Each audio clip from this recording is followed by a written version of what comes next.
Gumikan sa mga pangutana sa pipila ka mga lumrupyo, giklaro sa mayor sa Dakbayan sa Talisay nga matag simana ra ang pag-apod-apod sa mga relief packs sa Dakbayan sa Talisay. Si Lian Singkulan sa report. Giklaro sa mayor sa Dakbayan nga matag simana ang pagpanghatag nila sa mga relief packs ngadto sa mga nagkalain-laing barangay. Diin prioridad nga mahatagan sa hinabang mao ang kadtong labing mga nanginahanglan. Number one would be the indigent and living beyond the poverty line. The second on her EO was displaced workers, then ay senior citizens and so on and so forth. But ang ako na lang, we give discretion to the barangay because sila mismo nahibaw kinsa na affected ya. Gidugang sa mayor nga nagsugod sila og apod-apod og mga relief packs ni adtong Marso 25 ngadto sa nagkalain-laing mga barangay. Ang uban niini gi-house to house og apod-apod ngadto sa mga mulupyo.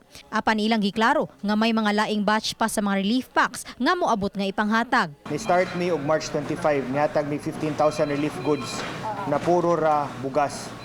Pag March 31, nihatag na sad mig 30,000 sa this is prorated by population to each barangay.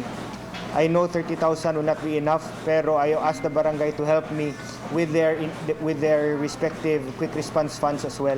Karong Abril 7, laing 30,000 ka mga relief packs ang ihatag sa syudad ug hangtod na sa mga mosunod nga semana sama sa petsa 14, 21 ug petsa 28 sa Abril. Samtang gidugang sa mayor nga mag-agad usab sa barangay kapitan ang pag-evaluate sa mga mahatagan niini.